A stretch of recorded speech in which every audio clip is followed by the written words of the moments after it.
Welcome back to Johnny Reads. So today is my third and final video of this series and of 2020. But today the video that we're talking about is going to be the best books that I read of this year.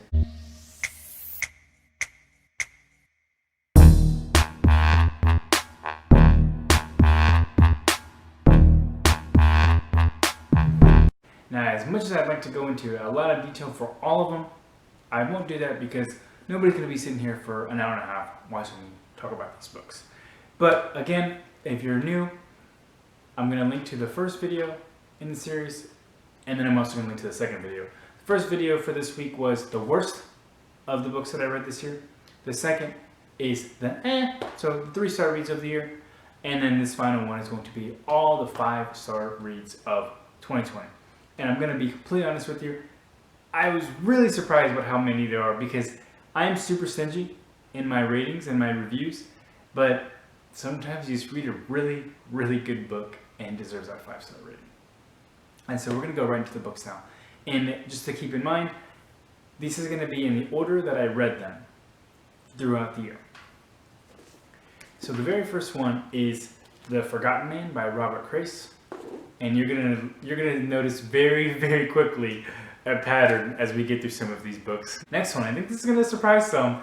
It is it's P.S. I Still Love You by Jenny Han. So when I first saw the Charlie Boys I Loved Before on Netflix, the movie, a couple of years ago, I was like, man, it's just a good movie. Like it's not like I'm winning any awards, anything like that, but it's just a really lighthearted and fun and good movie.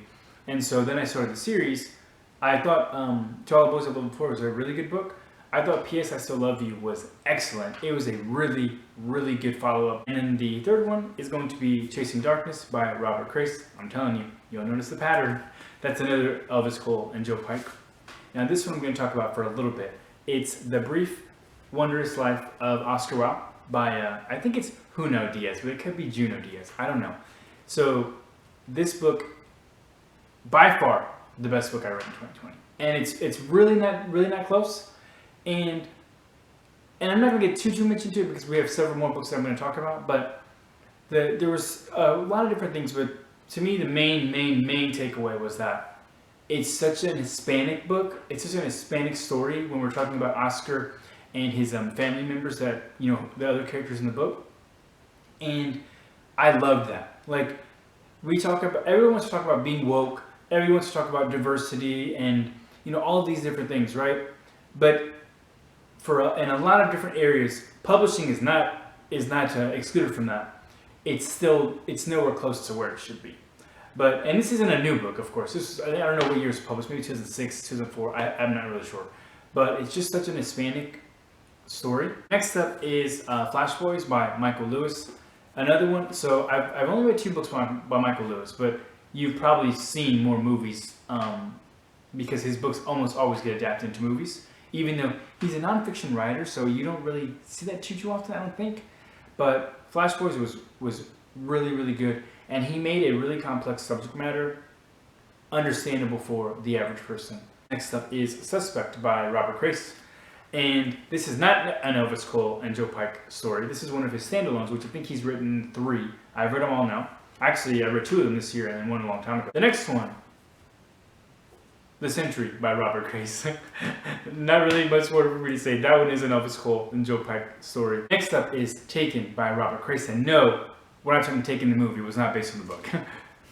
But this man dominated my reading in 2020. The next one is The Last Olympian, which is the final book in the Percy Jackson series. And woo-wee! This was very surprisingly good. So Percy Jackson, I read the first one. I think it was in 2019, but I could be wrong. I think it was roughly almost at the very beginning of 2019, so almost 2 years now since we're in December of 2020. And I was like, okay, I mean, it's okay. It wasn't my favorite. Then I read Sea of Monsters at the very, very beginning of this year. It was a 2-star read. So definitely nothing to write home about. But I decided it's a 5-book series. Let's see what happens. And Rick Riordan, and I'm not sure what order he's written in terms of overall. I don't know where Percy Jackson came in his chronology or his bibliography, like the books that he's written. but he just seemed to just go better, better, better, better, better. And ultimately, this was a phenomenal end to the Percy Jackson series. The last and most recent 5-star read, this was just finished this week, Born a Crime by Trevor Noah. This book was surprisingly good, and I told you these are all 5-star reads, so they're all very good, obviously, at least in my eyes. But The Brief Wondrous Life of Oscar Wilde, that's number 1 for the year. There's no doubt about that. Born a Crime by Trevor Noah is number 2 for the year, and there's no doubt about that. It was such a good book, and the subtitle is Stories from a South African Childhood. Like, when you think about apartheid, like, you learn about that in school, and you're like, okay, it's something that happened, and, you know, we're past it now. You know, we think Nelson Mandela, you know, things like that.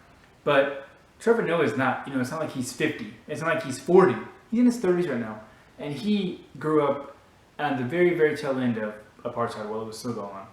And this book was, it's stories from his childhood, yes, but from page 1, in my opinion, the book literally was just, maybe not necessarily, maybe not a tribute per se to his mother, but I think he wanted us as the reader to really just grab hold of the fact that she did so much for him as he was growing up in terms of sacrifices and just trying to make his life better. But that's all I have for you today. Those are all of the 5-star reads that I had this year. As I mentioned at the beginning, that was a lot more than I thought it was going to be. It was 10. And again, if you are new here, my average rating for 2020 as it stands right now is right about 3.2 stars. So 3, pretty much average. 4, pretty good book. 5, dang, that's a good book. And all of these left me at the end saying, dang, that's a really good book. And that's going to wrap up 2020 on the channel and the 2020 books that I've read. Again, I have a couple more that I'm going to read before I hit my goal. But starting next year, hopefully you stick around, I'm going to probably do almost a revamp. So I'm going to have a channel trailer. I'm going to probably have a new header. Probably going to have a new intro. Just to spice things up a little bit after a few years now on the channel. And it's funny because I don't do any of those things because like I think it's going to bring more people to watch. I just think it's going to be nice to have something new. Kind of like I do with my blog. That's all I have. What were some of the really, really great books that you read this year? I know there's got to be some. And for me, it was these 10. By far and away, better than those other ones that I've read. Let me know what you read this year in terms of what really struck you, what really hit you in the heartstrings. And I will see you next time in 2021.